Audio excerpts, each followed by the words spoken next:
There is no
There is nothing left to fear up here on my own. All at once the air is clear. Then the sun goes down and the light gets low. Feels like I'm losing my mind. Then I hear that sound and away we go. Feels like I'm losing my mind.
crashing, and I know I've been dancing, dancing alone.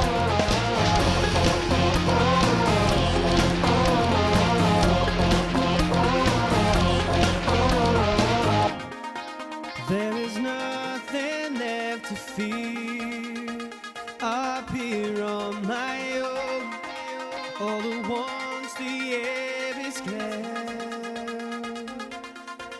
Then the sun goes down and the light gets low. Feels like I'm losing my mind. Then I hear that sound and away we go. Feels like I'm losing my mind.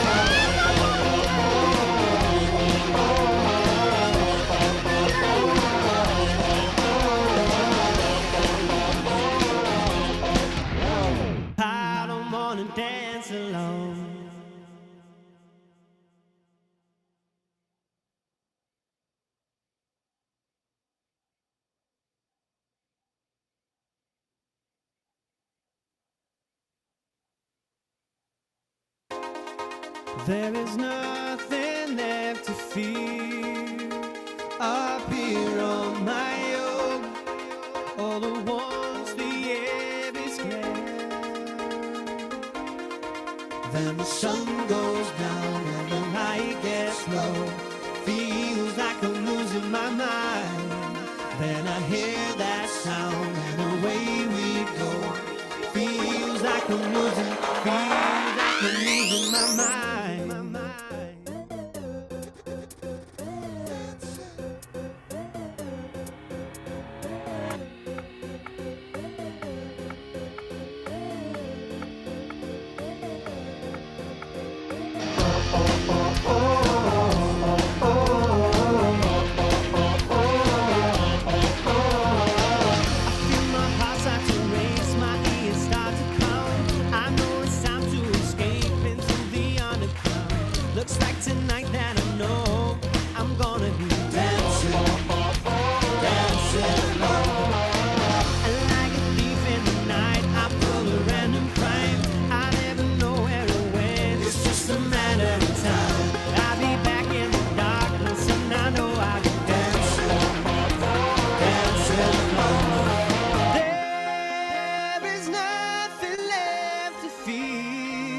Plenty left to fear. Oh, yes, there's plenty left to fear. Have no fear, I am here. Mm-hmm. Oh, yes. Captain Caterpillar. What do we got here? Why am I not hearing things? Hello? Oh, that's it. I know. Okay. No, that's all right. Everything's good. And where am I? I would be here. No, I'm not. Be here. Good evening, friends, Romans, countrymen, and whoever else is watching.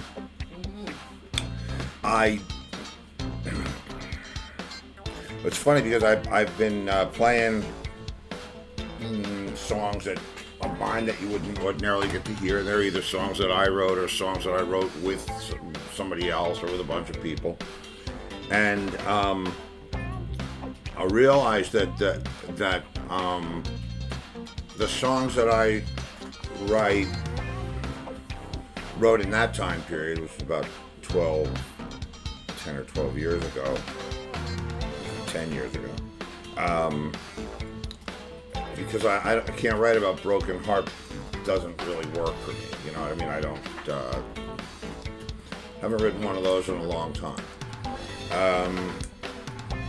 And you can't just write, hey man, how good things are all the time. So I decided I needed a different storyline for it. You know? So I decided to go with insanity and compulsion and depression and bipolarness and stalkers. Yeah, good choices. Yeah. I thought they were good choices. Well, so you watch the news and Is it watching the news? it's like it. Kind of.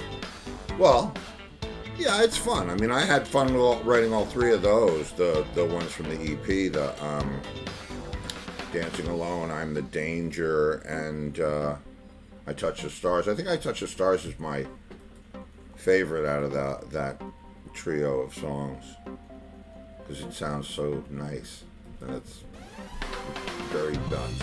Yeah.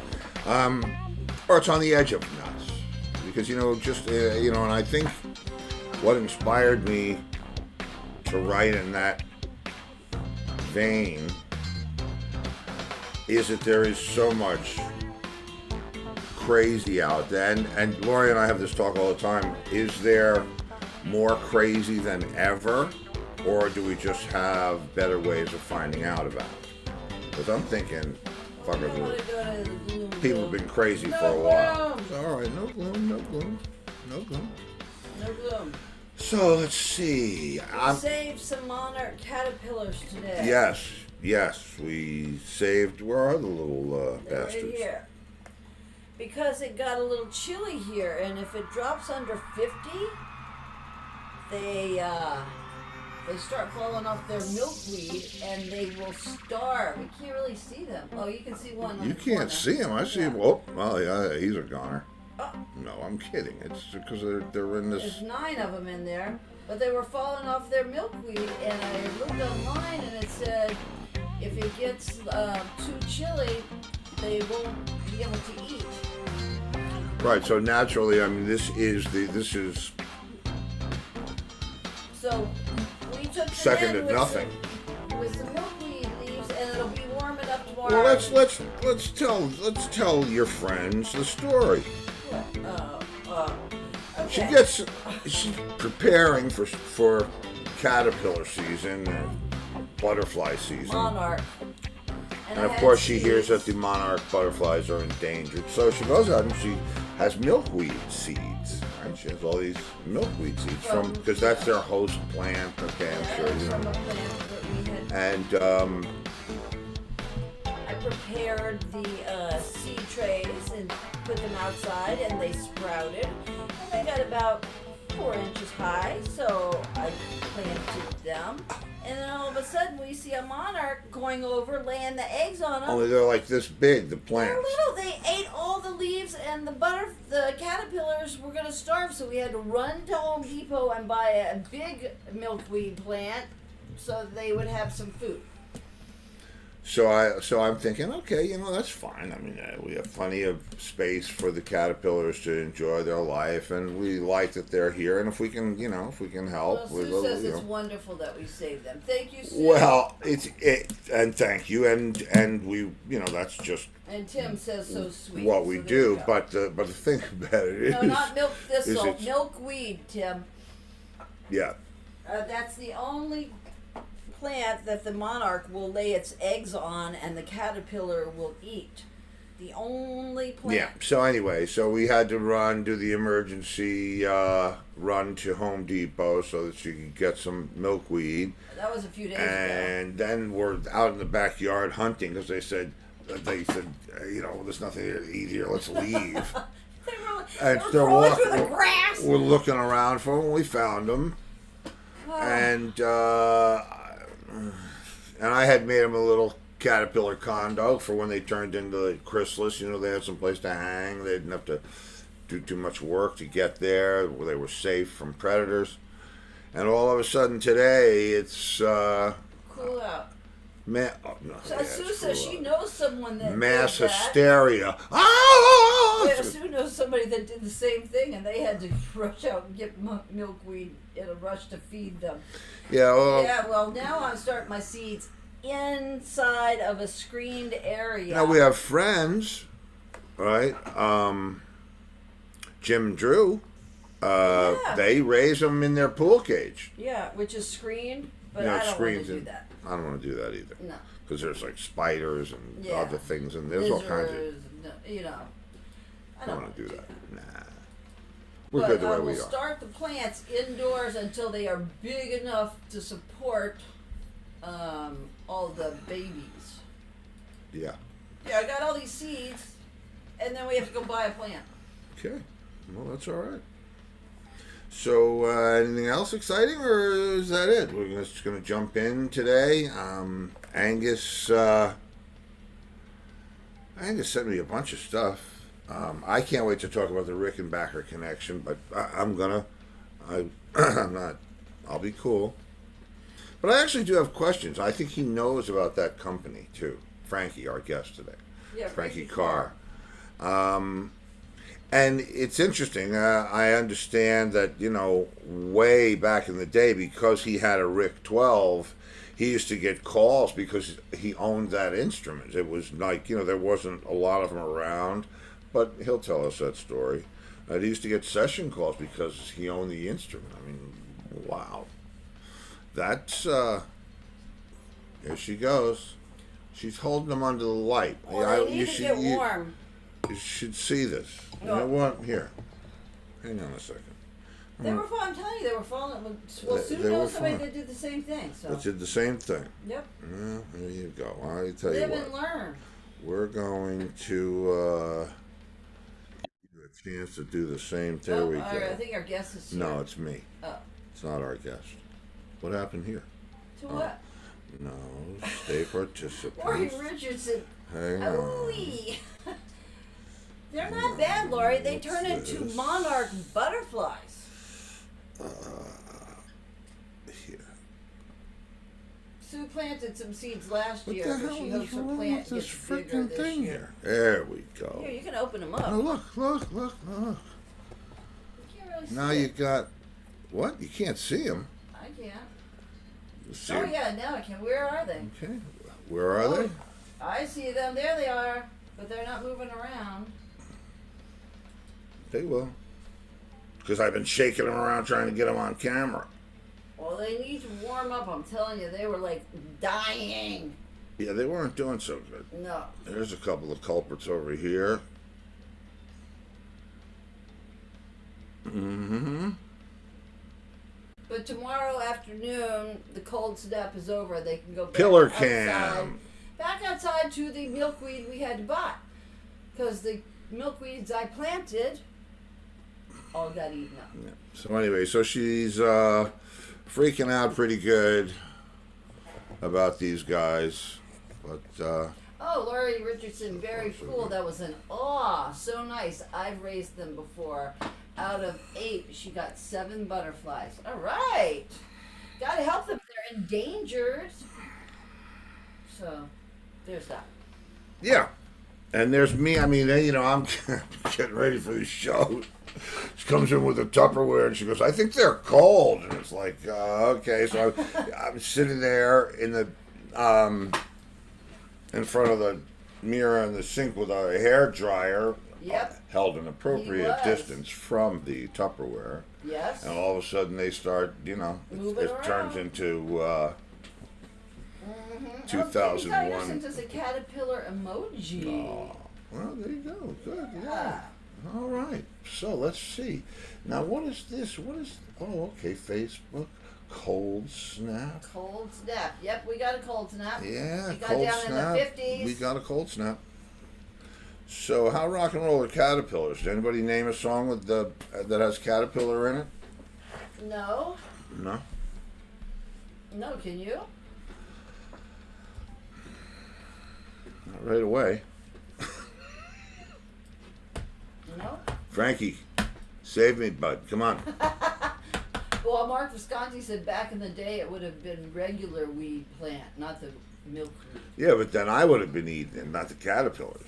Or do I have to dress up like Sting? We have to save, and we don't use any pesticides in our yard because if you use bug spray, guess what? The caterpillars are eating the leaves, Yeah, and they're going to die. And, and of course we live in one of those neighborhoods where not everyone follows the rules. They all use pesticides. And as a They have result, squads. They have yard the runoff squads. is running into the river, and now it's All killing. right, listen, Gloria Steinem, take it easy. Okay. So anyway, our guest tonight Yes. was in a band called The Critters. The Critters, and I remember the Critters. I mean, I was young enough, or old enough, I don't know which. And what was their song? What was the Critters song? Seriously. Yeah, you're not going to help me out with the Critters song? Oh, Pat. Thank you, Pat. Well, yeah, yeah, Pat. No, he sent us stars. Yeah, yeah. Oh, okay. Oh. And he said 50 stars for humanity. Thank you, Pat. There you go. Thank you very. I thank you. My wife thanks you. The 9 caterpillars thank you. And the earth thanks you. And the earth, yes, and the earth and Villa Pines Sue thanks says it's you. bitter cold there. You really want to know the Critter song? Yeah, I want to know the Critters song. I thought Pat Romano would know the song by the Critters. I told Steve I think that was They're not going to get it. Yeah, maybe they will. okay. A younger girl and Mr. Diangly Sad. Mr. What? Dyingly Dyingly sad. Mr. Dyingly sad. Mr. Dyingly Sad. Yeah. But I said that was Ellie Mae Clampett's favorite band, The Critters. Because she always had They were critters. huge. I'm telling you, they were good. They were big. They were on Goldmine magazine all the time. I think I remember a couple of television, reports. Television reports. Television shows like whatever it was, Hullabaloo and Shindig. They got it, by the way. They did get it. Yes. Okay, well, no hiding that. Oh, man. Yeah, Ellie Mae Clampett's favorite band. Wow, well, you did Pop. good then there. The Yeah. Critters are coming. Well, Ellie Mae, I'll have them play a concert out by the cement pond.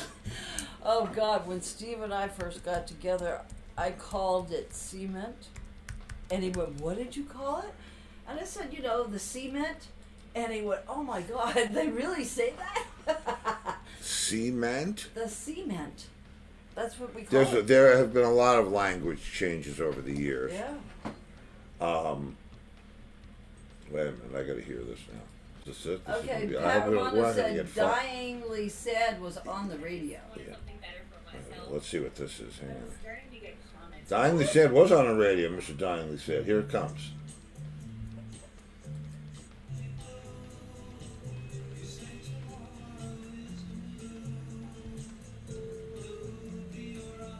Oh yeah, they were kind of early yacht rock. I was going to say it sounds like yacht rock. Yeah, no, that's great. Sue says, OMG, I've been watching Green Acres on Net TV. Me TV. Green Acres. Oh, man, I loved Green Acres. I love their song. Beautiful song, Sue said about the Dyingly Sad. No, it is, and I remember the sound of the band now. But it'll be interesting to know whether they did that whole thing because that's about the same time as Doobie. And Laurie Richardson said possums and such. Critters. Vittles and renderings. Yeah, she used to come in with a raccoon or whatever. So have you. Talk about Ellie Mae. I got to get her a new rope for her pants.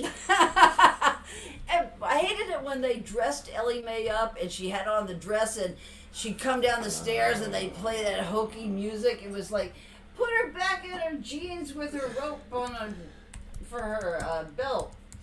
Yeah, let's see. And remember Jethreen, Jethro's twin sister? Was she really his twin sister? I think, or maybe cousin. No, it was his twin sister. Her twin. Well, Yeah. Aunt Pearl was Jethro's mother. I'm looking for for Ellie Mae's glamour theme. Oh no, it was like so hokey. Well, I don't think they're gonna play it. Oh, they're getting into the Green Acres Videos. theme. It's the place to be. Is this it? Farm Hang on, living. here we. No, that is not Ellie Mae's song. Okay, you're fired. I don't think it was a ukulele. No, it wasn't. I don't. Hey, listen, it doesn't matter. Come on, my little caterpillar critters. You know what? I could. Paul, I don't like dressing in these fancy Fancy clothes. I'll tell you what, I bet it's on YouTube. I was just looking on YouTube. You know, what are you going to look for? Ellie Mae's fancy clothes on YouTube? Yes, not fancy clothes. Beverly Hillbillies. Okay. Let's see. Ellie Mae. Angus. This is. And, Oh, the Dress. machine gun guitar. Good old Angus. I have to text him privately because Because what? I'm at. Oh, never mind. Never mind. Here's Frankie. Ah, Okay, all good. okay. Well, you hear Ellie And Mae's, no, later. We'll do it Oh, later. Petticoat Junction. No, we're Too, not playing Kitty. that. No, Kitty said that it. Hey, Hey, Kizarich, hey, there you what go. are you doing over there? I'm doing whatever we're doing. What do we got? Whatever you want. Okay, that's what I heard, and I heard you were a serious man and to be taken seriously.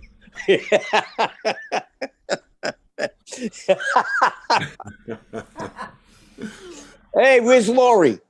Lori, she's over there, and I keep her in the Li- dark, like a Listen, mushroom. I want to thank the both of you for inviting me. Oh, you're You know, very you know, at this age, I don't get too many invitations. Oh, you're always welcome. Hey, Yeah. well, you got an open invitation here now, man. I mean, you know, we do the thing every Friday night, Free for All Friday. So you got something to do every Friday if you want. It's, you know, I'll be there. I'll be there. yeah, yeah. And I've got a, you know, I was listening to, you know, I was going back and when I remember the Critters, and I was wondering, did you do those like Hullabaloo and Shindig and all that stuff, or I'll No. tell you a good story. We did Upbeat that came out of Ohio. Okay, and the show that we went on happened to be the Buckinghams were on with us, and Rick Derringer and the McCoys. wow? So a couple of years ago, they were coming up here to play Westbury Music Fair. So I had met them. I was doing some session work in Milwaukee, and they were playing the Summerfest. And I met Dave Zane, the lead guitar player, but I met Carl, who was the original guitar player and singer. Dennis, the original singer, was there, and Nicky, the bass player. Funny guys, real Italian Chicago guys. So when I knew they were coming to Westbury, I got a hold of Dave Zane, and I said, when you guys show up, just buzz me. I'll bring you the best calzones and pizza money could buy. So they show up. I bring the calzones and the pizzas. And Peter Noon and Herman's Hermits were on the bill. And the Grassroots and Peter Tork from the Monkees. So I get backstage and I'm talking to them, and I said, Nikki, do you remember doing Upbeat years ago? He says, yeah, sure. I said, you were playing a bass that looked like a Hofner bass, but it was an Echo. It was made in Italy. So he goes, oh, yeah, that's right. I said, and Carl was playing a 335 Gibson. So Carl looks at me. He goes, yeah. So I said, so you don't remember me? So he goes, I'm sorry, I don't remember you. And as we're talking, Peter Noon is walking past us, but he's walking slow and he's listening to what's going on. So he looks at me, he stops dead, and he points at me, and he goes, and you were playing a red Rickenbacker. And I stared and looked at him. I said, how did you know? He said, we were supposed to be doing the next show, and we were taping early, and I seen you. He goes, that was you, right? A red Rickenbacker. I said, yeah, that was right. These guys don't remember.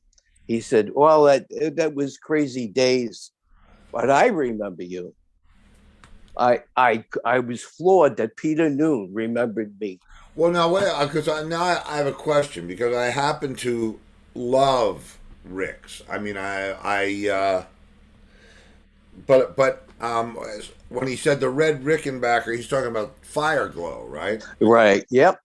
He was talking about the 360-12, and I'll tell you something about that guitar. When I bought it in 1965 at Sam Ash on Hempstead, there were only 3. And those were the only 3 that were in Long Island.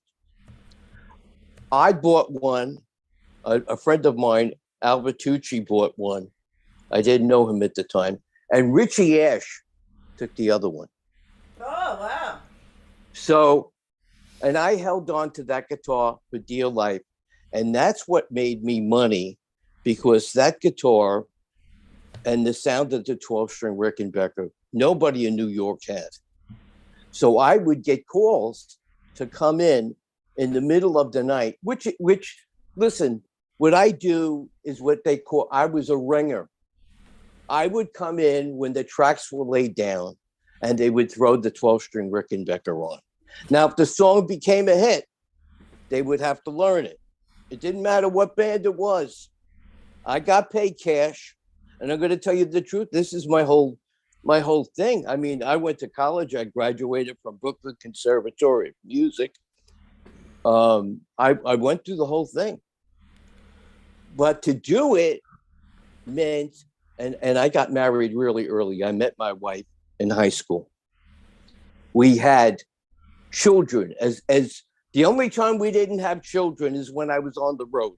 So I have 5. Wow. But I would take the money and I would do these sessions only knowing that I'm going to get cash. I'm going to get cash. This is very funny. Can you see what that says backwards? Carrie Ash. Yeah. I love her. Hey, Sugar, I'm on the show right now. What's going on? Nothing. Go do the show. You're on the show. Hey, Carrie! Yeah, but I got a friend of yours on here. Who? Say hello. I have no. Carrie, it's Frankie Carr. Frankie Carr. Oh my goodness. Oh, watch the show, for God's sakes. All right. We'll watch the fucking show. I'll be on in 2 minutes. All right, she'll be watching. Love you. Watch. Love All right. you. Love He you, sends his Carrie. love, Sugar. Oh, So we I love would- Carrie. Hey, listen. We're in the atmosphere. And we are in it. We're deep in it and in the mist, and it's good. Let me tell you just a very quick Rickenbacker story, and then I'll let you go back. I was the 360, and I go back to when McGuinn was Jim McGuinn. Okay, that's where I'm from, and he played a blonde one, and there was a place in this had to be 64 or 65. There was a place in Getty Square in Yonkers called Bill's Music, and they had one in the window. And we used to sneak out, I was 12. We used to sneak out of our houses and get on the bus and go down to Yonkers just so that we could stand and look at. Was that on Yonkers Avenue? It might have been. I was in Getty Square. I remember that, and it was had to be. I mean, if you're talking about any kind of music store that had a Ricky in it in '65, that was it. It was unbelievable, and just seeing the machines, the way it was just, man, wow. Oh, don't do it to me. That sucks. At least it's not Fire Glow. No, but my Fire Glow is in the shop. Well, did they not make more after that? Yeah, they made more after that. Yeah, the funny story about Roger McGuinn and that guitar, the first one he had, when they played Fordham University, it got stolen. And it was missing for 25 years. Now, the guy dig this. The guy that stole it, after 25 years, gets a hold of Roger McGuinn's wife and says, hey, listen, I got his guitar. Oh, this was 5 years ago. 5 years. It took 20 years before he got that guitar back. Did he want money for it? You know what? I don't remember. But, many a stolen guitar comes back to the owner. It's crazy.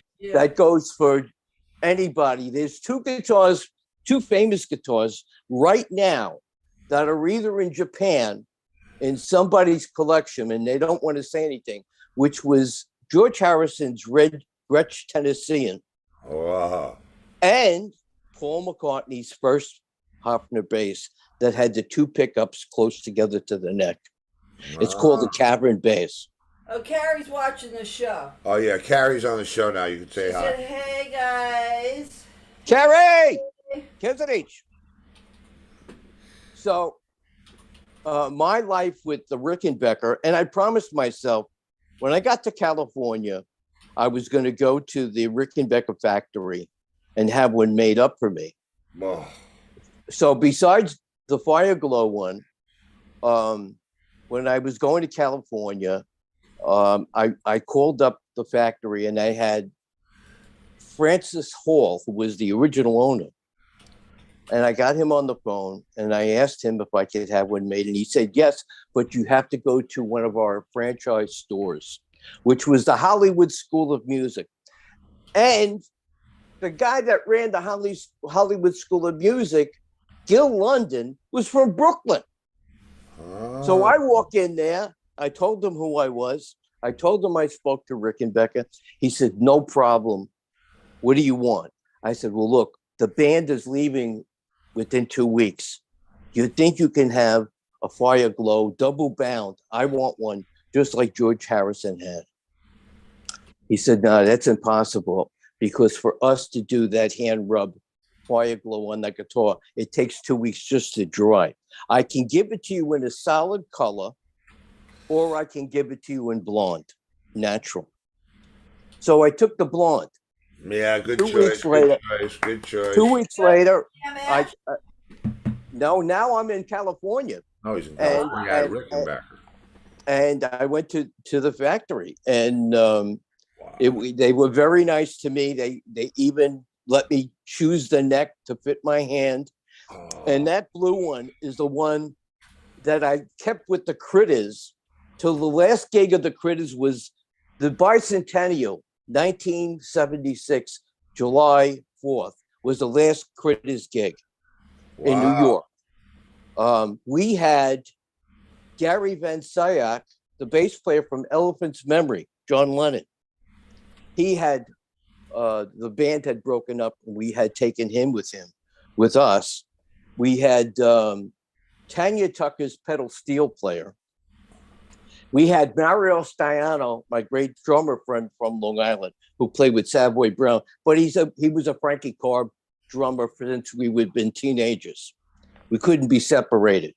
So the only time he left me is to go play with Sam Taylor, the blues great, and then he went with Savoy Brown for a couple of years. P.S. When I put the Frankie Carr band together, I grabbed a hold of him. No matter what he was doing, he was coming with me. To the point that we were rehearsing at SIR Studios in New York City. During the day, Kiss was there. So Eric Carr was playing drums. So he let Mario, so we didn't have to tear down everything, let Mario use his drums. He was a sweetheart of a guy. But Frankie Carr had an audition to play with Kiss. Wow. I was sent by Bill Orcoin, their original manager. Remember Bill? From 650 Madison Avenue. And I went and played with them. And Paul Stanley said to me, "You're in. That's it. You played note for note. You're in." So I said, "Terrific." And I had my guitar and I was packing up. And Gene Simmons came over to me. He was dressed in a Japanese outfit with a cup of tea in his hands. And he said to me, "Who sent you here?" I said, "Bill Orcoin. You can call him up on the phone." So he said, "Well, we're not associated with him any longer. So you can get the F out of here." Oh. So I said to him, "Wait, hold on here." I said, "Paul thinks I fit the bill perfect. I did note for note. You wanted it, I gave it to you." So he said, "I don't give a rat's ass what he wants. You're out of here." And I don't give. And he went on. Well, I got my Italian temper up. The next thing I knew, I was around his lapels. And it took two guys to get me off. Wow, that's that had to be an interesting day at the zoo. But you know what? I went there with all good intentions. Well, yeah. I auditioned, for many bands. Yeah, you don't even remember I met you before. Well, no, where was that? I'll tell you how far back it was. It was Beggar's Opera in Queens Village. I remember. And the other band that was playing with you was the Good Rats. And I came up to you because you were doing something with Moog sounds on that drum set that nobody else did. And I said to you, "How you doing? I'm Frankie Carr." And you looked at me and you said, "Hey, hi, how are you?" I said, "What? How are you doing this? How are you getting this? What's going on here?" Because I didn't know anybody that did what you did. And not only were you a great player, you were doing something that was unique. Nobody was doing that. And I wanted to hear what was going on. I wanted to soak up everything. And I spoke to Mark, guitar player. Mm-hmm. Speaking of which, before I forget, I'm at the Limelight in New York City. This is going back to where Yes was playing a concert in 1986, and they had the song "Owner of a Lonely Heart." Frankie Carr had a song called "Perfume and Leather." We weren't even signed to a label, but we were being played on WAPP, commercial-free summer. So I went to see the show with Lou O'Neill, the writer, a good friend of mine. God bless him, rest in peace. And in the Limelight, after the show, they had a party. My friends, I always make friends with DJs for some reason. I don't know why. I kind of gravitate to them. Mark Coppola, the famous disc jockey. Mm-hmm. He's standing there at the bar, and it's wall-to-wall people. And I can't hear anybody talking, but it was wall-to-wall people. And he said to me, "Hey, Cheech, you want to meet Robert Plant?" I said, "Yeah." I didn't see, I'm only 5'7". there was two big guys standing next to me. He said, Robert, this is my friend Frankie Carr, the guitar player. He used to be in this band, that band, and the other. And Robert looks down at me and he goes, hello, how are you? Very soft. I said, oh my God. I said, it's a pleasure to meet you. And he was speaking very soft. I said, and he looked at me and he said, can I buy you a drink? I said, well, I don't drink, but you can buy me a Coca-Cola. So he said, sure, give him a Coca-Cola. So I had the Coca-Cola. I said, hey, what are you doing? What's going on? Nobody's heard from you. What's happening? I said, Mike, I lost my voice. Doctor said if I talk or scream, it's all over. I said, listen, did you hear from a friend of mine from Long Island, guitar player Mark Hitt? Oh, yeah, I know that guy. I said, well, did you ever get it together? No, it's bad timing. But you know what I'd like to do? I'd like to do country music. I said, you really, Robert Plant, you want to do country music? So he says, yeah, once I get back my voice, I'd like to try it. But I don't know anybody down there. I said, all right, listen here. I'm going to give you Vince Gill, the guitar player. I'm going to give you his manager's number. You give this guy a call. If you want a connection in Nashville, this is the guy to see. This is the guy. Oh, would you do that? I go, sure. Let me get my book out. And I'm writing it down. I go, here, take this. Here's the piece of paper with the number. Don't lose it. But here's my business card. In case you lose it, you give me a call and I'll make sure you get to where you got to go. I never heard from him. But 2 years later, he's doing it. With Alison Krauss. He got his voice back. You know, you never know who you're with. In my 20 years before I got to the power station was owned by Tony Bon Jovi, John's uncle, and Bob Walters.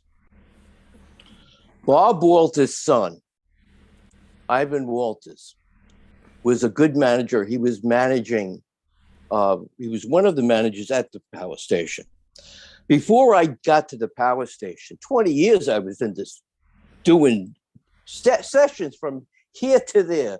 The sessions I played ran from CBS Music to Media Sound to A&R Studios to Mercury Records, where we got signed to T Company in 1968. Ultrasonic in Hempstead. I was doing back-to-back sessions. Why? Because of that 12-string Rickenbacker. Well, Wow. man, that's I love that thing. But I have another question, and you have that's the 360, the black one. This one is a 330. And I'll tell you why it looks like a 360. Could you just hold it up? Could you just hold it up again so that I can tell the people that aren't sure what we're talking about? This guitar has twice as many strings as a regular guitar, right? Mm-hmm. Only they are, except for the bottom ones, those are octaves of the strings, is what gives it that sort of harpsichord sound. So right. You hear me hear me talking about it. But now, do they string it different than every other 12 string? Yes. The acoustic 12 strings are the opposite. The lowest string is on the bottom and the higher octave is on the top. Now, Rickenbacker designed it that way. When Harrison got his is like the second one or the third one ever made. So it was different for him to handle. Plus, it had a very thin neck. But that was called the Beatles' weapon. And they tried to put that on every song from Can't Buy Me Love on. If you Can't Buy Me Love, you can hear it in the background. It was done afterward. Sometimes you'll even see John Lennon holding that guitar. And it wasn't until maybe 65, the end of 65, where John Lennon actually had a John Lennon 3/4 size 12 string. I remember because when I did the tour, when I did the Abbey Road tour, that was the guitar that Todd used to play all the John parts. Oh,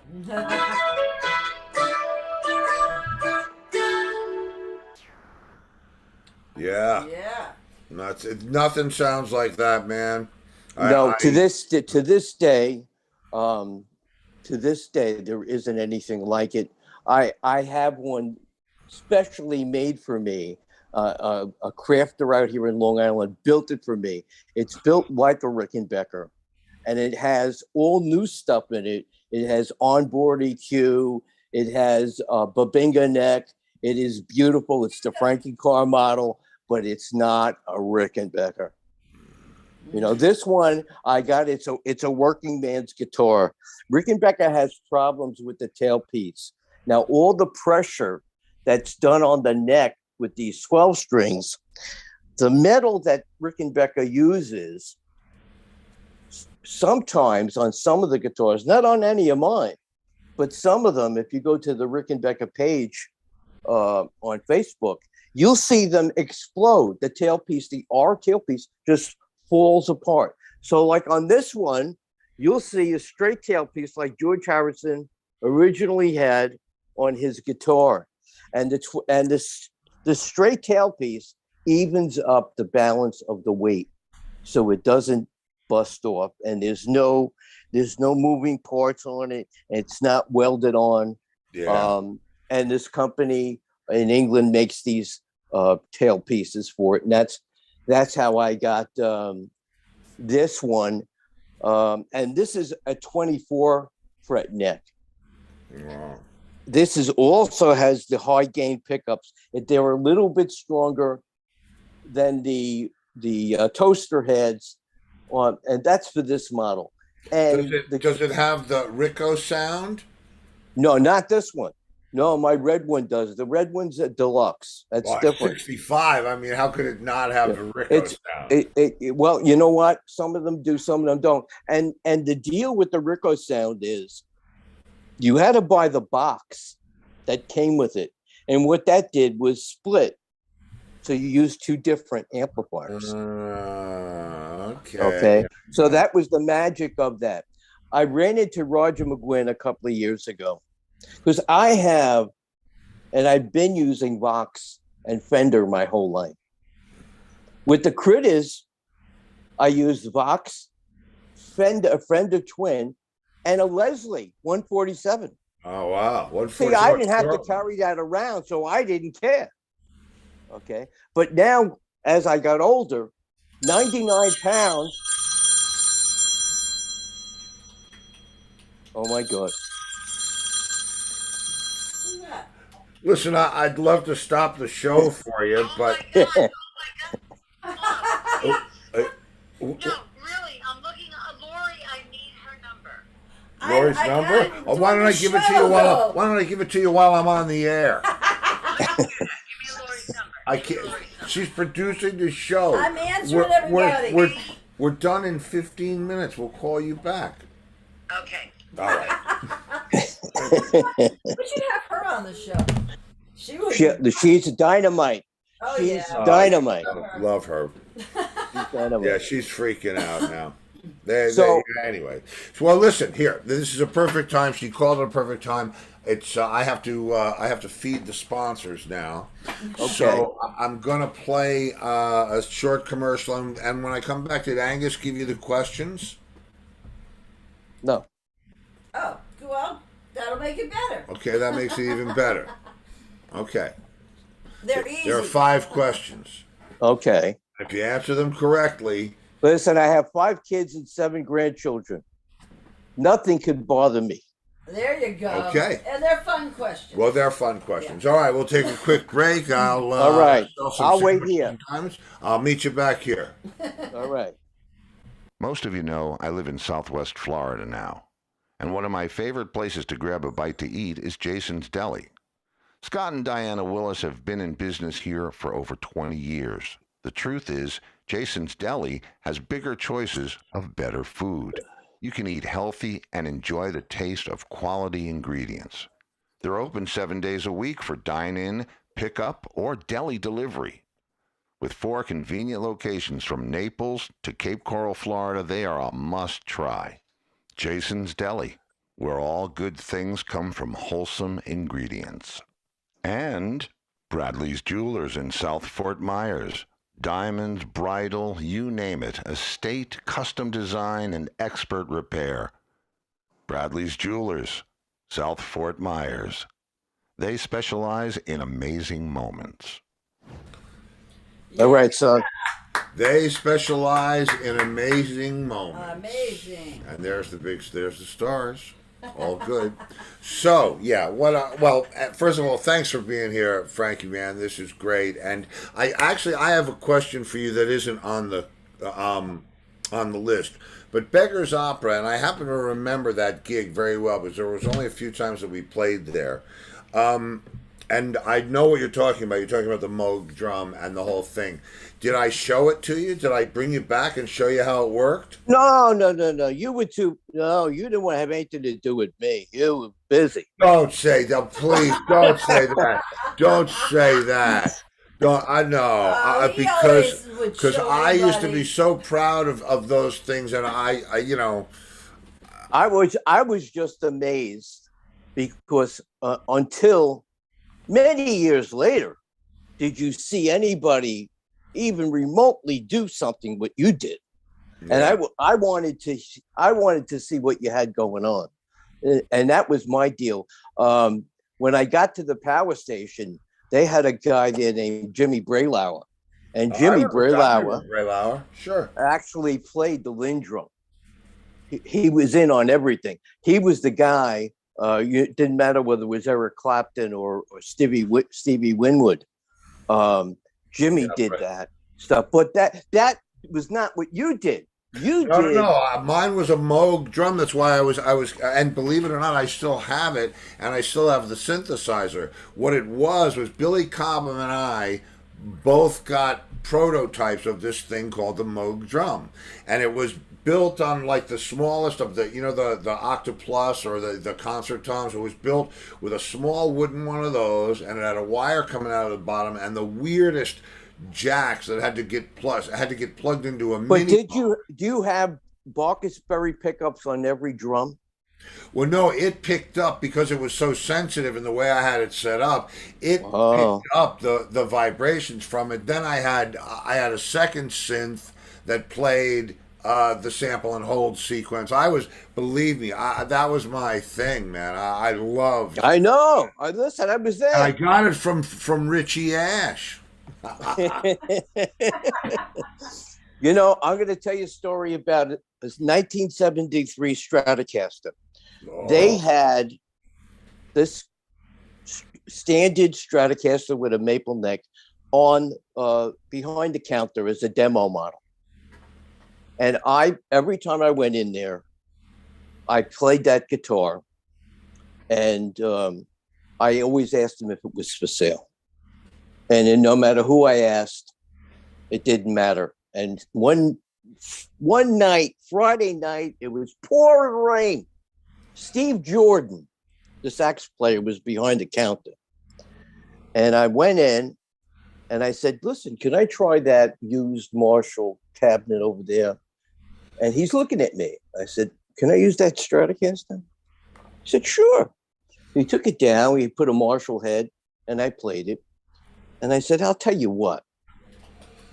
I'll take this Marshall cabinet in one condition, and I'll take that guitar too. He goes, no way. It's impossible.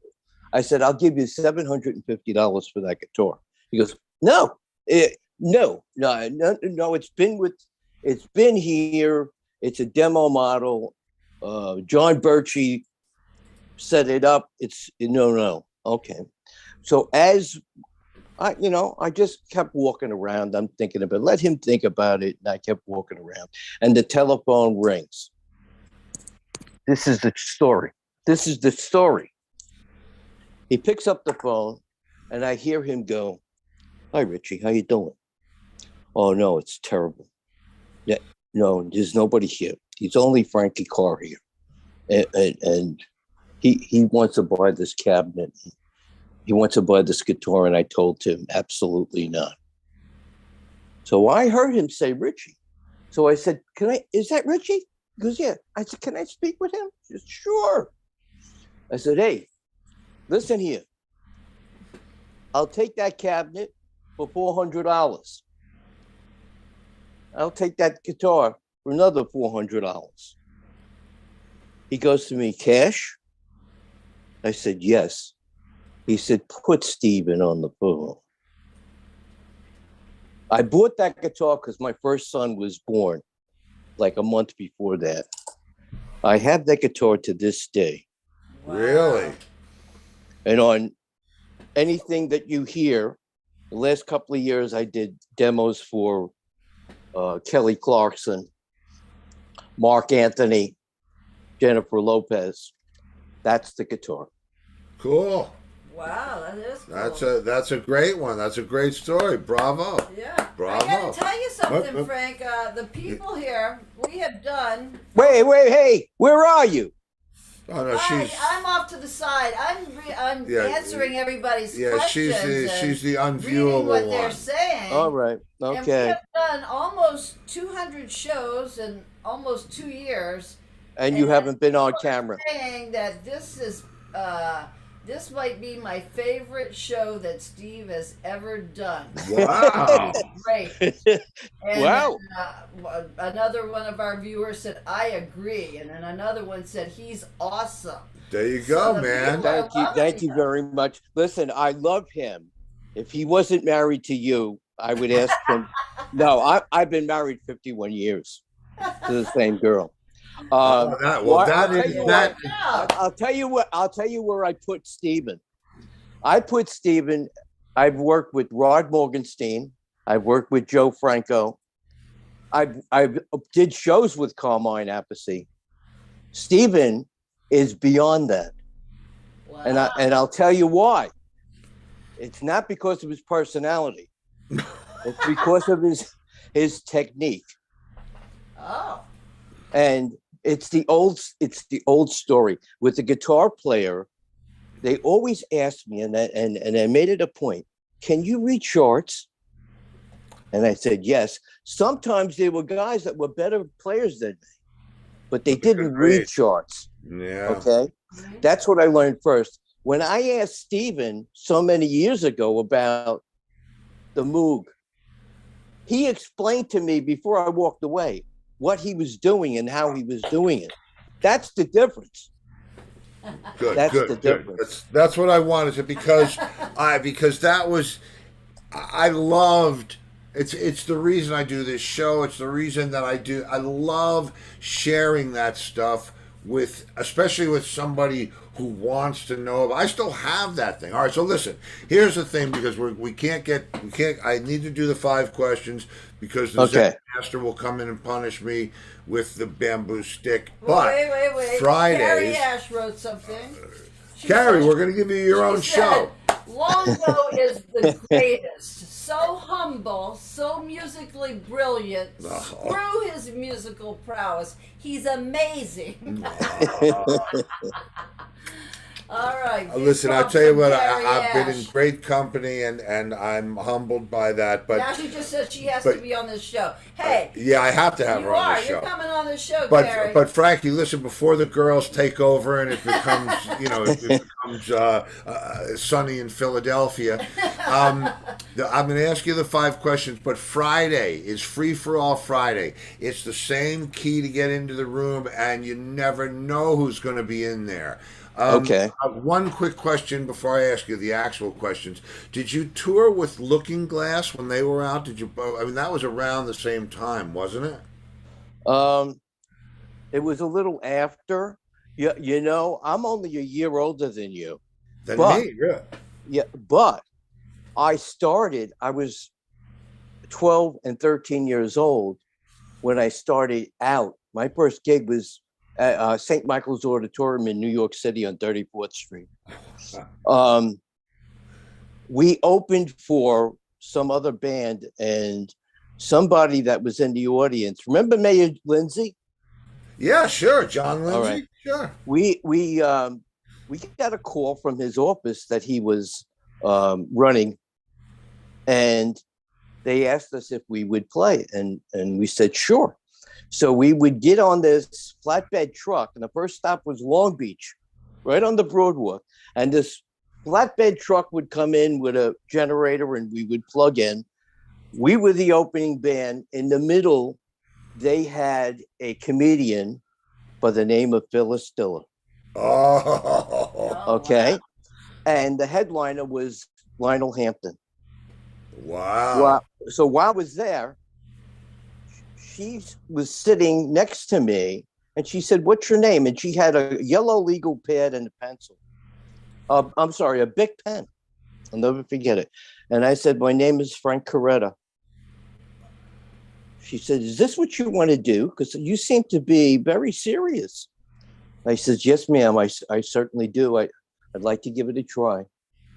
She said, "Okay." And she wrote my whole name down. She goes, "Okay, from now on, Frank becomes Frankie. And Coretta, Carretta, you cut that in half, you become Frankie Carr." From that day forward, it was Wow. Frankie Carr. Wow. Very cool. That's cool. Yeah. 3 months later, the Three Stooges have a movie, The Three Stooges in Space. Do you remember? Yeah. They were in Jamaica, Queens. There was the Valencia movie, and a short distance down was the Merrick movie. Okay, and they were playing there. So I have a younger brother, and I said, "Come on, Angelo, we're going to go see the Three Stooges." We go to see the Three Stooges movie, and the Three Stooges are appearing there live. They would do that back then. They would show up. So we see the movie. They come in, they do a couple of bits. I said to my brother, "Come on, let's go outside. They're going to come out. Well, everybody's watching the movie. We're going to go meet them outside." We run outside. My brother's thinking, I'm nuts. He's crazy. So I see the Greyhound bus. I said, "That's the bus they're on. Let's stand right here." As soon as I said stand right here, the side door of the movie opened, and out marches the Three Stooges. Now there was Mo, there was Larry, and now there was Curly Joe DeVita, who replaced everybody. He replaced yeah. Shemp, and he replaced Curly. Well, Joe DeVita had a band. And back in those days, even Abbott and Costello had a trio that would follow them and play the shows with them. Joe DeVita's trio that followed the Three Stooges and usually opened the show, there was a guy in that trio named Frankie Carr. Wow. Swear to God. So Mo walks up to me, and we're standing at the doorway. We're not going to let these guys by until we say hello. Mo looks at me, and he pats me on the head, and he said to me, "Hey, you little boy, what's your name?" And I was so overwhelmed, I almost couldn't get it out. And I said to him, "Frankie Carr." And he looked at me. He goes, "What did you say?" I said, "Frankie Carr."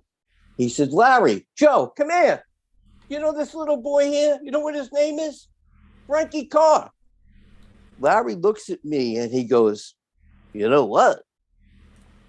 You can't be one of them. My Frankie Carr is Frankie Carr, but that's amazing."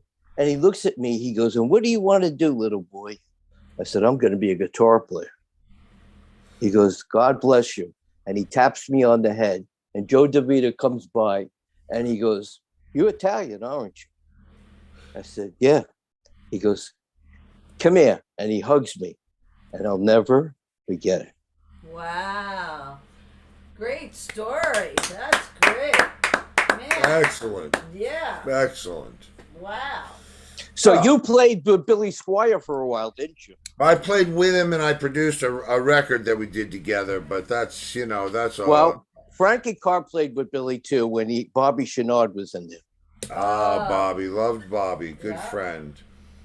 Very, very another unique drummer. Oh yeah. Oh, yeah.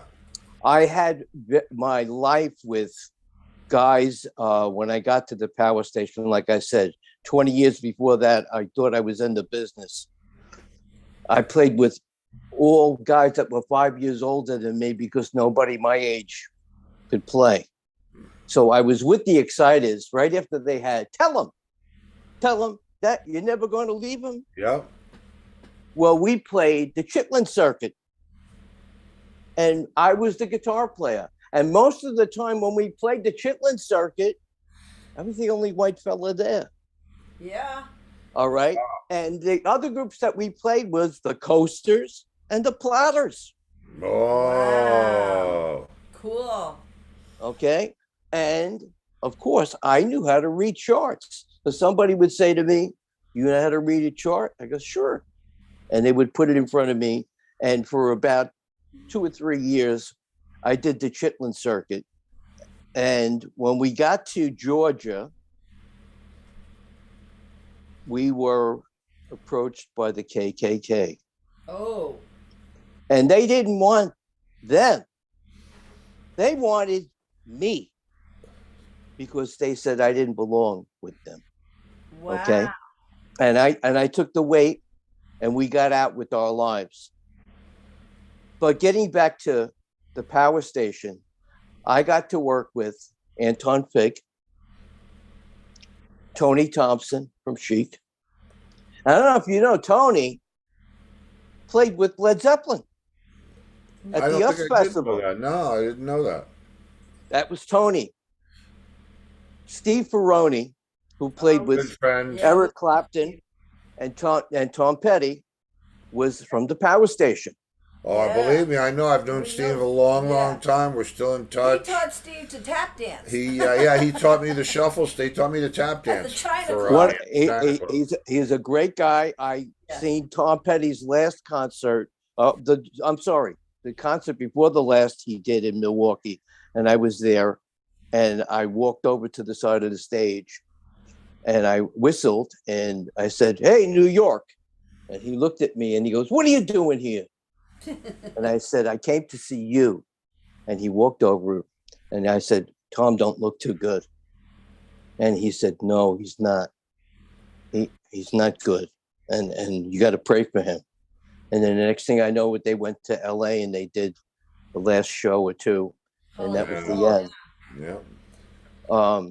But you need to write a book. Yeah, you got to You plan. gotta You write got a to plan book. while you can, man. when I was hanging around the radio station, APP, and most of the guys that like Bob Buckman, Mark Coppola, Perry Stone, those guys, 2 or 3. Mark stayed. Mark left and went to WAPP, and he took a couple of the guys from BAB with him. Buckman stayed there.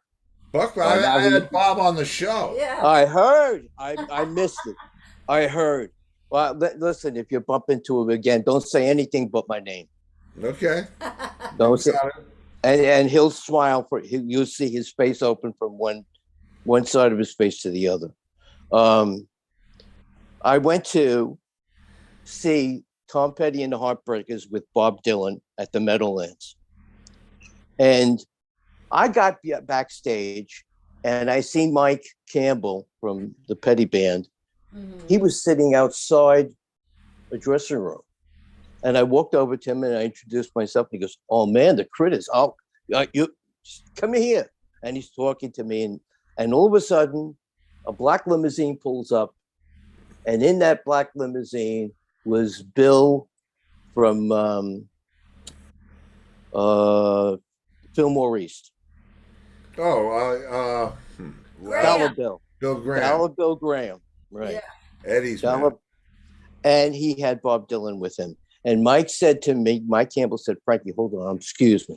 He stuck his head in the door next door to that dressing room.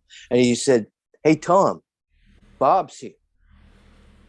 So he got up And I seen Bob Dylan walk by me, and I said, I just waved, and I walked away. I was with Lou O'Neill. Lou O'Neill had to do a interview with him. So after the show, they were getting back into the limousine, and I walked by, and he said to me, hold on. Hey, do I know you? I said, no, Mr. Dylan, no, but it's a pleasure to meet you. I'm a great fan. He goes, well, where are you from? I said, oh, I'm from Long Island, but if you remember this group and that group, and he looked at me, he goes, do you guys want to take a ride with me back to the city? I said, oh, of course. So Luke said to me, hey, wait a minute, my car is here. I said, you're going to give up a run with Bob Dylan for your car? I'll pay the parking. Don't worry about it. Leave it there. Let's go. So we jump in the limousine. Bill Graham, I don't know what happened to him that night. We go to New York City. We go to the Berkshire Hotel, and Bob is there, and he invites us in. And Lou started to ask him a couple of questions. A guy from Columbia Records was there. After about 15 minutes, Bob gave this guy the sign. This guy takes Lou O'Neill and says, you got to go. So he said to me, hey, you mentioned to me that you have children, huh? I said, I got 5 children. I said, I wasn't the guy after working at a session. I couldn't go out and party with the other guys because I had a 15-room house and 5 children to support. So I couldn't go, even if I wanted to. So he said, oh, I want to ask you about something. So there's Bob Dylan talking to me about regular life. He said, you know, my son doesn't respect me. I said, why is that? He said, because he thinks I'm old hat and I'm old school. I said, let me ask you a question, Mr. Dylan. Who does your son look up to? What singers does he look up to? So he goes, oh, that's easy. Bruce Springsteen. I said, oh, okay. And who does Bruce Springsteen look up to? You. And he looked at me and he goes, oh my God, you're right. I said, there's the circle. There's the circle. He goes, gee, Frankie. Hey, man, no, that's exactly right. You can't, you have to trace it all the way back. And, man, no, that, it's all one big circle. It's all 6 degrees of separation. So, P.S. 3 months later, he's recording at the power station. I'm already putting tracks down. You can ask our friend Agnes. I sent him a couple of tracks. One of those tracks I had just finished. The engineer, Josh Abbey did a lot of foreigner stuff. I Want to Know What Love Is. He comes out and he said to me, hey, Frankie, that white Strat that you have. I said, yeah, because Bob Dylan wants to buy it.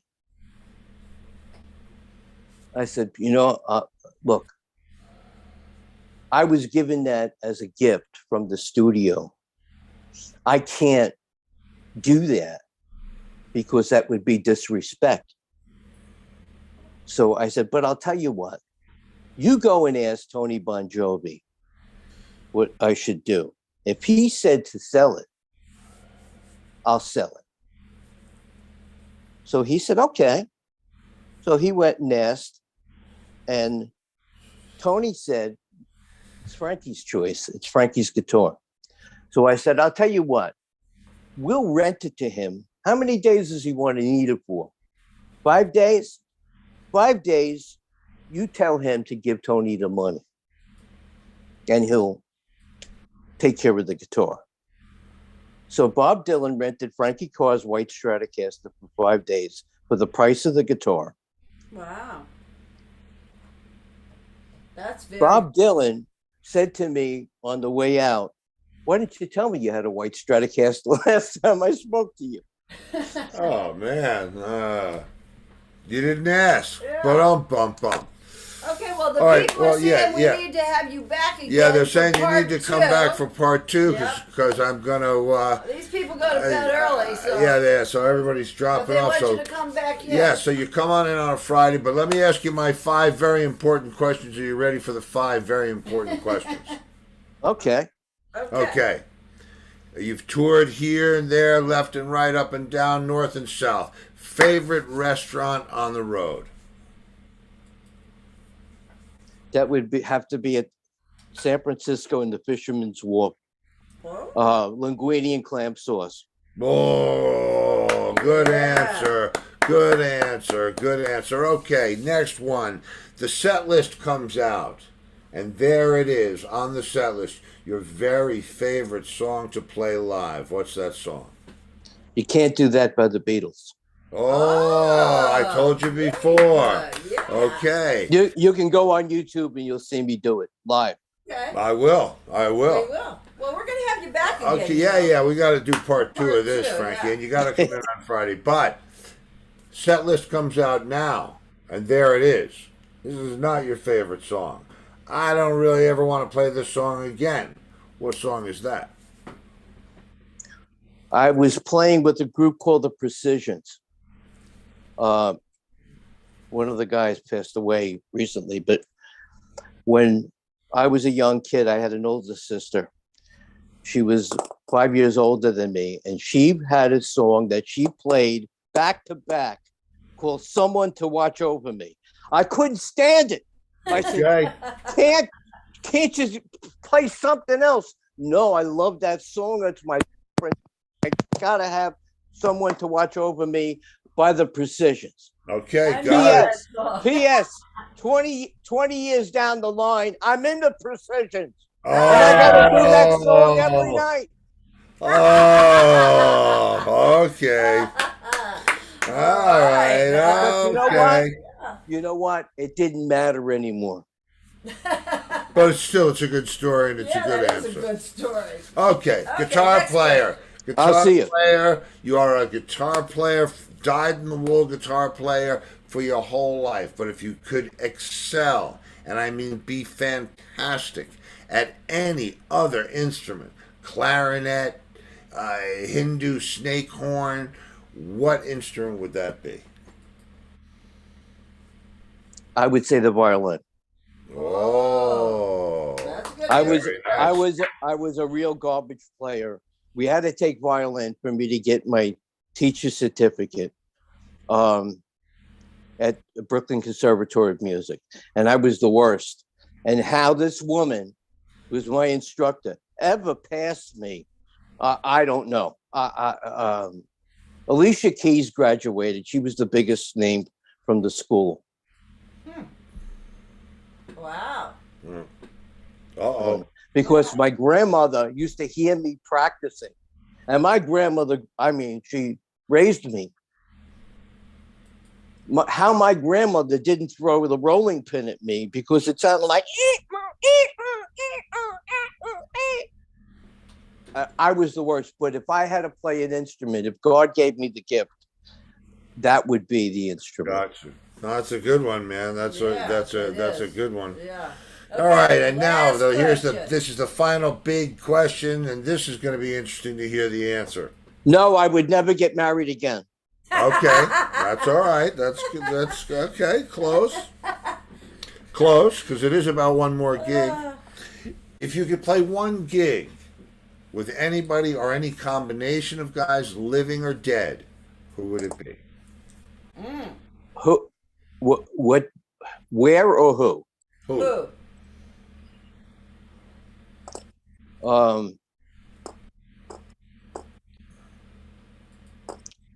That's a hard one.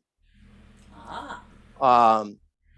I asked Jeff Beck who he thought was the greatest guitar player going at this time in our life. And he looked at me and he said, Eric Clapton.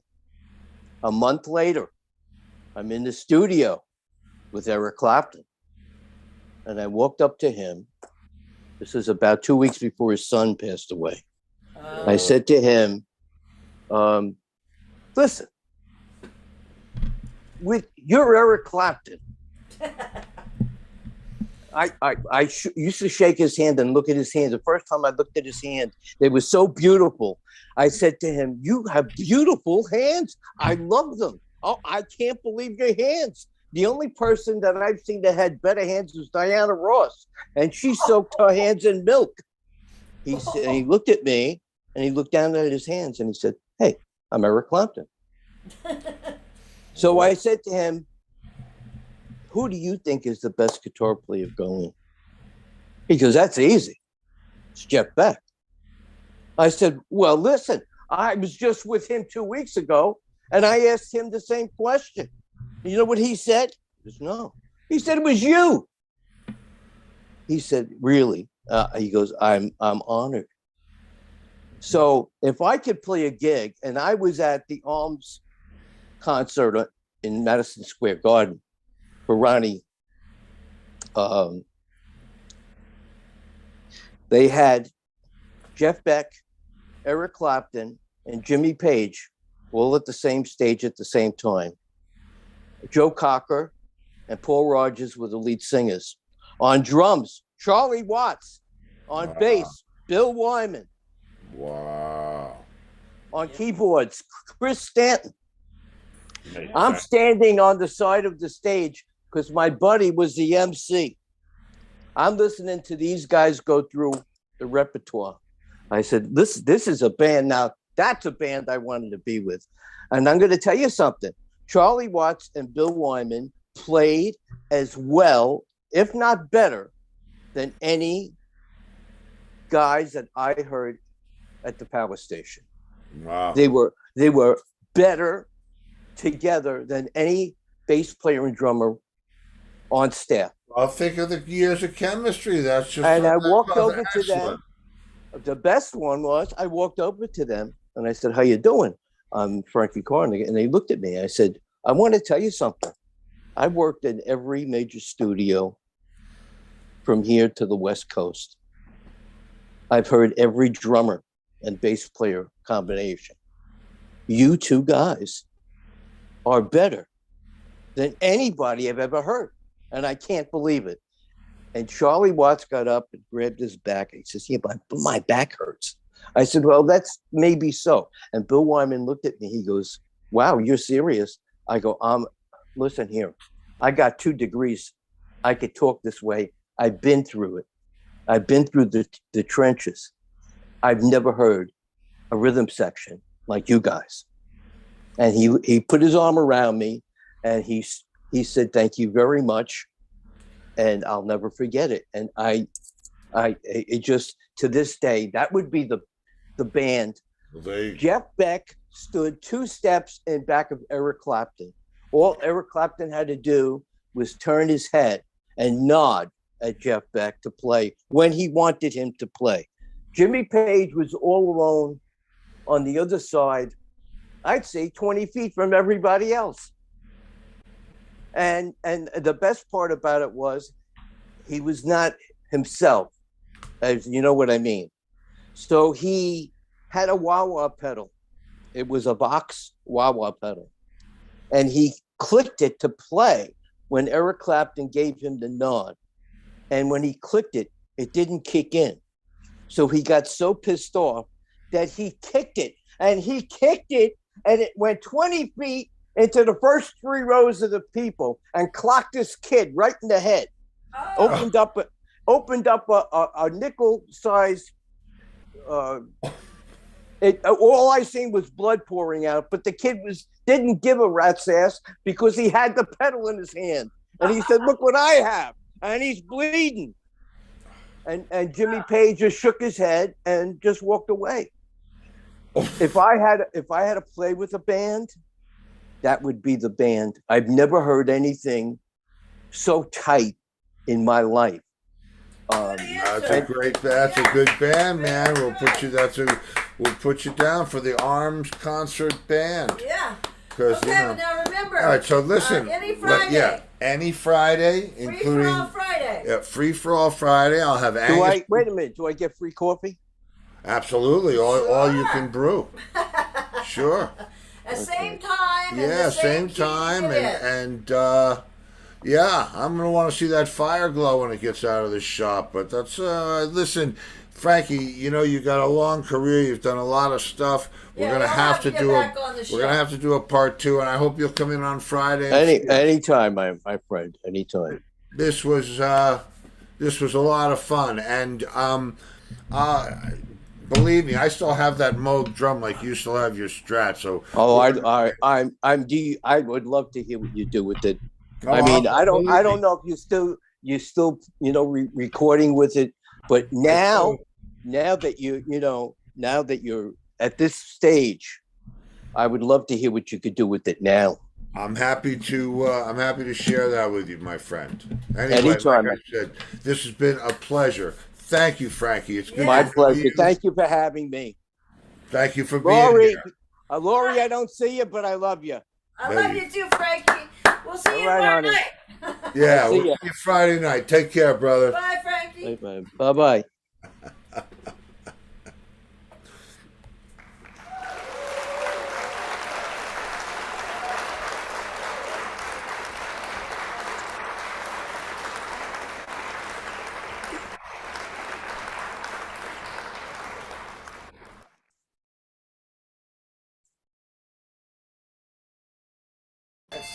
Hello. Okay, kids, that was a lot of fun. Thank you. And so, who is it? That's spam. Oh, just spam. Okay. Well, anyway, that was He a was great. whole lot of fun. Yeah. And thank you, Frankie Carr. You are, Now, You Frankie are- says, now that was one hell of a show. yeah, that was a great show. Lori Richardson says, amazing That was stories. fun. That was good. Oh, listen, Frankie Roger knows some Chaffee, stuff. gotta have him again. We will have him again. Carrie's Oh, here. begging to be on the show, so we have to. Carrie's breaking. Carrie, it's not too late to call, is it? Well, I told her we would set her up with Angus. We'll call you. Well, oh God, I Yes. would love to have you on Lori the show. Richardson. I great can't wait. Guy, amazing stories. Great guy, amazing stories. Yes. No, Okay. it really was. All right, so Carrie, I'll call you in a minute, and By the way, Gail wants to know when you're going to do part 2 with Fader. We haven't thought about that's that very, yet. that's interesting. I don't know. We'll have to find an appropriate date for that. Yeah. Something significant. You know me, I like to have some purpose, but I'll do. Oh, thank you, Lori Richardson. Oh, and you got the beautiful colored stars for you, Yes. darling Lori. Anyway, you guys, wow, this was, man, I tell you what, the time just flies by. Yes, it does. And, yeah, remember, tomorrow night, anything goes. All with right. Steve Oh, do we have and me. requests? Do we have requests Oh, for anything goes? well, You better get them in quick. yes. we're late. If you have any requests for videos. Yeah, what do we want to see, What do kids? you want to see or hear tomorrow night? Let us know. Yep, you know how to let us know. You know how to let us know. That's right. Just let us know in enough time that I can find it. Yes. You know, because Let sometimes us it's know like before an 11 art- o'clock tomorrow. Oh, Mark Visconti already said Rat Race Choir, Night Road. Night Road. Okay, Night Okay. Road. Write that one down. All right, he's first up at bat. Frank Feeney wants to hear Nice. No, What is that? I'm kidding. Yes, let's see. Dancing on the Devil's Head, that would be Blood Alley Blood Alley, okay. for Tim McCollum. Tim, Frank okay. wants to hear some Entwistle stuff. Frank. Maybe I'll play the Bogeyman video. Okay, I'll play yes. some Entwistle stuff. And King Crimson, no, I don't have any, Sue, I'm sorry. You have no King Crimson. I'd have to try to find it. In the Light? Do you have In the Light? Yeah, I do have In the Tommy Light. But Cox wants In the Light. Okay, that should do it then. okay, so In the Light, I think, wait a minute. What? Did we not open up? Oh, you know what? I might be able to find you a Jeff Warner. 30 seconds. Luongo of- drum solo. He did it last I week. did it Somebody last asked week. for it last week. Gentle Giant. All right, Gentle Giant will do it for you, Sue. I got that. Okay, Gentle Giant. That's enough. That's 5. But I do have a little King Crimson that I could play. It's only a couple of minutes Who of it. wants the King Crimson? Who want? Well, I gotta Sue write it does. down. Sue. Okay. So Sue, I will give her Okay, so King Crimson and Gentle Giant. All right, we're good to go. We'll see you tomorrow night. And Jeff, I'll talk to you in a minute. And I get it. The solo, you can't hear it. Okay, so tomorrow night, Anything Goes Wednesday with Steve and Laurie. With Steve and Laurie. So tomorrow, and you know what they say. Oh, Jeff, no, you spelled his name wrong. It's not Lounge-o. Lounge. I would never be in a lounge. It's L-U-O-N-G-O. You got to write on the one before it. Okay. But you will be getting a letter. All right, you guys. All If right. I don't see you in the future, man, I'll see you in the pasture. Good night, everybody. Take care.